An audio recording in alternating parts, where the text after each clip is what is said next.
Gue tulis di blog gue yang katanya gue berharap orang baca itu bisa bilang gue hebat udah menyelamatkan anak tersebut, tapi yang ada juga isinya kenapa lo bego banget gitu katanya. Gue nulis blog gue dan lama-lama waktu itu ada orang bilang ke gue, Radit, kenapa nggak lo print semua blog lo dan lo kasih ke penerbit apapun. Gue kira ke penerbit, waktu itu gue anaknya pemalu banget, temen gue bilang, lo tuh harus ngotot pas datang ke penerbit, lo harus bilang bahwa naskah lo layak terbit. Gue datang ke penerbit waktu Gagas Media, gue datang gue ngotot banget, muka gue keras gitu datang. Gue gedor pintu, buka. Ada apa mas? Saya menerbitin naskah, gue bilang. Naskah apa? Naskah ini mas, kambing jantan. Saya bilang, di sini nggak nerbitin buku ternak. Dia bilang, bukan tentang ternak, ini naskah saya kambing jantan.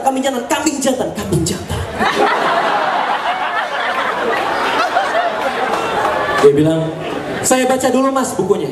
Ya silakan mas baca dulu. Dia buka selembar, 2 lembar dan dia ketawa. Dia diam, gue bilang, mas, oke mas, saya akan kabari 3 hari lagi. Apakah naskah mas Radit cukup menarik apa tidak? Baik, gue bilang. Silakan mas pulang. Baik, saya akan pulang, gue bilang. Silakan pulang, baik. Pintunya mana? Gue pulang, gue nunggu 3 hari kemudian, ternyata gue benerin telepon. HP gue bunyi. Karena gue waktu itu umur gue 18 tahun dan gue gaul. Ya. Jadi gue jawabnya, halo. Siapa nih? Masih kayak gaul gitu tuh. Mana-mana tuh, siapa nih? Udah kayak penguin kesetrum, siapa? Dan akhirnya gue bilang, ini siapa? Ini dari Gagas Media. Kenapa mas? Mengenai naskah mas Radit, kenapa naskah saya? Kami tertarik buat bukukan. Terus gue bilang, oh ya? Oh udah kecik-kecik tuh, oh ya. Tapi hanya ada satu masalahnya mas Radit. Apa? Dengarkan ini baik-baik, saya tidak akan mengulanginya lagi. Apa mas? Mas Radit harus datang ke Plaza Senayan lantai 1 butik kafe, ketemu dengan senior editor kami, dan di sana akan benar-benar ditentukan apakah naskah mas Radit benar-benar akan jadi terbit atau tidak. Mengerti? Mengerti mas? Mengerti mas? Tut, dia nggak ngomong apa-apa langsung ditutupin. 3 detik kemudian dia telepon, maaf mas, kepencet. Gak apa-apa gue bilang. Gak apa-apa. Saya kira kenapa tadi? Udah kepencet. Saya kaget, saya juga kaget dia bilang kepencet. Itu tombolnya salah kali, tombolnya bener mas, udah dibawa ke tukang HP belum? 3 hari kemudian, untuk mempersiapkan di hari itu pagi-paginya, gue maju ke depan lemari baju gue nyobain satu demi satu baju yang gue punya, mix and match, kaos oblong pakai celana panjang, kaos pakai celana pendek, kaos dalam nggak pakai celana, Di hari itu tuh kan gue datang, gue bawa naskah gue jalan, gue nyari mana senior editor yang akan nemuin gue liatin. Pas gue lihat ternyata senior editornya baik banget, dia agak jenggotan, dia bilang, Radit sini. Tapi ada satu kesalahan fashion yang dilakukan hari itu. Dia pakai baju you can see dengan bulu ketek yang merambat. Demi Tuhan teman-teman, itu bulu ketek terindah yang pernah saya lihat. Dari kejauhan tuh kayak kipas hitam tuh.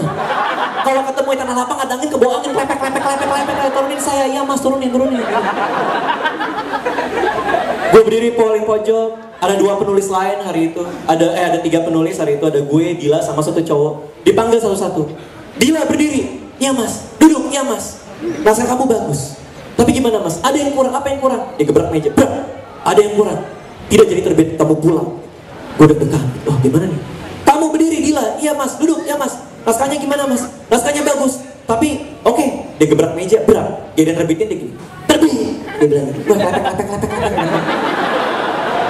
Pas gue dipanggil, Raditya berdiri, iya mas. Duduk, iya mas. Sikap lilin, iya mas. Gue sikap lilin, dia bilang. Naskah kamu, kenapa naskah saya mas? Naskah kamu? Iya, gebrak. Kenapa mas? Terbit, dia bilang. Makasih mas, kena mata, aku buta mas, kena mata. Berdarah. Gue pulang ke rumah, gue nungguin kapan buku gue akan masuk ke toko buku. Gue nunggu selama sebulan gak ada kabar, 2 bulan gak ada kabar, 3 bulan, akhirnya gue ditelepon, Radit, buku kamu yang berjudul Kambing Jantan sudah ada di toko buku. Gue jerit kesenengan, yeay, gue lempar HP-nya, yeay, gue lari keluar rumah, gue balik lagi, gue ambil HP, kenapa gue lempar? Gue taruh HP, gue lari ke Gramedia Pondok Indah Mall waktu itu. Gue cari mana buku gue, di tumpukan buku baru nggak ada. Gue cari di bagian buku novel juga nggak ada. Gue bersimpuh, jangan-jangan di buku ternak. Gue tanya mas ada kambing jantan nggak? Di sini nggak jualan kambing, bego, bukan? Buku saya berjudul Kambing Jantan. Oh iya, kayak saya tahu. Dia datang tau kan, ada apa namanya, kalau di Gramedia suka ada komputeran gitu kan. Dia maju ke komputer, dia cek kambing jantan namanya siapa, Raditya Dika. Kambing jantan Raditya Dika. Oh ada mas, ada stoknya ada 15. Bawa saya ke sana mas. Baik mas, ikuti saya, dia bilang. Dia mau ngobrol gitu dia. Nekelan. Mas panah, ada naga, saya panah mas. Besok kita naik kelang, kita turun di tumpukan buku gue lihat. Ada satu hal yang mengganggu gue, kenapa? Karena gue merasa diskriminatif banget ya, karena buku gue itu ya, dibandingin buku-buku baru yang lain. Buku-buku baru yang lain itu ditaruh di rak, semuanya disusun rapi. Buku gue taruh mana? Ditaruh di lantai, digeletakkan begitu saja. Gue ngeliat buku gue, kasihan mereka nanti masuk angin. Dan beneran di senawa, gue kerokin. Kasihan kamu, kasihan. Gue datengin, wah ini buku gue ciumin, oh ya ampun gue sentuh pingsan gitu. Buku gue. Hari itu gue berharap ada orang yang beli buku gue. Tapi sampai tokonya tutup, ternyata gak ada yang beli. Ada satu orang datang ke tumpukan buku gue, dia lihat bentar, dia balik badan. Mungkin pas dia mau ngambil, malaikat sebelah kanan bilang, jangan, baik, jangan, dia pergi. Gue merasa gue harus menjalankan sesuatu supaya buku gue ada yang beli. Jadi tiap kali ada orang datang ke tumpukan buku gue ke sebelahnya, gue buka buku gue senggol, lucu banget bukunya, itu kembali kan. Dan tetap nggak ada yang beli. Gue sedih, gue stres setengah mati, gue depresi, gue pulang ke rumah. Gue nggak mungkin bisa jadi penulis. 3 hari kemudian di suatu hari Sabtu, gue datang ke toko buku yang sama. Gue cek tumpukan buku gue, ternyata udah nggak ada. Gue tanya pramuniaga, mas buku kambing jantan mana? Oh semuanya sudah habis, sold out hari ini, dia bilang. Gue cek di komputer dari 15 biji, stoknya ternyata jadi 0. Buku gue sold out 3 hari, satu toko buku 15 biji, gue bangga setengah mati. Ada tepuk tangan tuh, kayaknya ada gue yang tepuk tangan. Gue bangga setengah mati, gue pulang ke rumah, ngasih tau nyokap, gue ketok pintu kamar nyokap, mama, nyokap gue keluar, kenapa Dika? Mama, aku bayar Gramedia Pondok Indah Mall, mama juga dari sana, mama ngapain? Mama beli buku kamu 15 biji.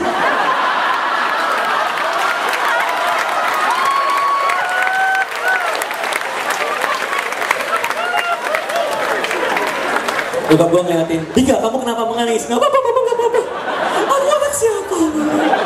Kenapa kamu beli? Gue bilang sama nyokap gue, mama kenapa beli buku aku? Jadi kan sekarang gak ada yang beli. Dika, kamu tidak paham marketing. Mama emang paham, mama juga tidak paham. Lalu maksudnya apa? Yang mama lakukan adalah, jadi ini nyokap gue lakukan, setiap ada buku gue baru terbit, dia beli buku gue 15 biji, dia keliling mall, dia nyari ABG yang lagi nganggur, dia datang ke belakangnya, ditepok pundak ABG-nya. Pah, ABG-nya nengok, apa? Nyokap gue ngeluarin satu buku gue, ditaruh tangan ABG-nya, dia bilang, bacalah, dan dia pergi.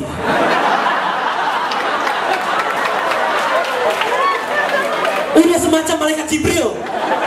Ikro, dan dia pergi.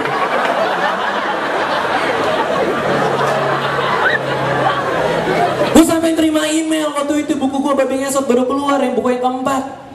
Baru keluar buku yang keempat, terus gue dapet email, Mas Radit, aku lagi nongkrong di 21 Pondok Indah Mall. Lalu pas aku lagi sama teman-temanku, tiba-tiba ada seorang ibu datang terseok-seok ke arahku. Dia melihat ke arahku tanpa ngomong apa-apa, dia ngasih buku Mas Radit berjudul Babi Ngesot yang paling baru, ditaruh di tanganku dan dia cuma bilang, bacalah, dan dia pergi. Mas Raditya, itu siapa? Gue reply, apapun yang kamu pikirkan, itu bukan ibu saya. Sedikit gak fair sama ibu gue, sama nyokap gue. Kenapa? Karena nyokap gue udah gak mau lagi ditulis dalam buku gue. Karena dia bilang itu merusak nama baik dia. Semua yang gue tulis di buku gue merusak nama baik dia. Waktu lagi makan malam, waktu itu gue lagi makan malam, nyokap gue lagi cerita sesuatu yang lucu, dia ketawa, gue juga ketawa, dia diem bentar. Lu ketawa, jangan masukin buku ya, dia bilang.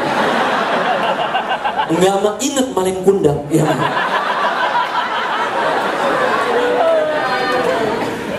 Banyak hal yang sebenarnya gue nggak mau masukin buku, dan gue lagi sedih karena Alfa, kucing Persia gue yang udah 3 tahun bersama gue, sekarang udah kami hibahkan ke rumah nenek karena dia udah nggak asik lagi.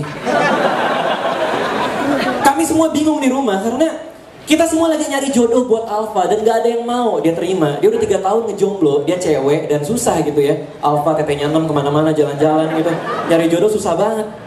Waktu itu kita sempat kepikiran jodohin Alfa dengan kucingnya teman gue, namanya Cimong atau Cimut, namanya Cimut. Cimut datang ke rumah, anaknya baik banget, dari keluarga baik-baik, kita coba ngobrol. Serius, beneran. Cimut datang baik-baik, masuk rumah juga assalamualaikum, waalaikumsalam. Cimut silakan, Cimut. Habis sholat, tiba-tiba dia. Gue bilang Alfa sama Cimut aja, tapi Alfa nggak mau sama Cimut. Alfa maunya tau nggak sama apa? Sama ada kucing garong dekat rumah. Gue bilang Alfa, dia alay. Jangan sama dia. Kucing garong udah ada skare di mana-mana, galak kemana-mana kayak gitu. Jangan Alfa, jangan sama dia. Tapi Alfa nggak mau. Alfa backstreet. Diam-diam dia pacaran sama si kucing itu. Gue nggak peduli sama sekali dan akhirnya sampai sekarang. Ini hari yang hari yang baik banget buat stand up comedy. Gue suka banget sama hype yang sudah ada sekarang ini. Mudah-mudahan tetap terjaga ya. Karena gue masih inget banget pertama-tama gue stand up, waktu itu gue nyoba pas lagi talk show, yang datang cuma 5 orang. Tapi ternyata tau gak, 5 orang itu kemana-mana gue stand up mereka ngikut, jadi gue udah punya pendengar setia. 5 orang itu gue masih hafal sampai sekarang, ada bokap, ada nyokap, ada ibu. Terima kasih. Hidup dan jaya stand up comedy, terima kasih.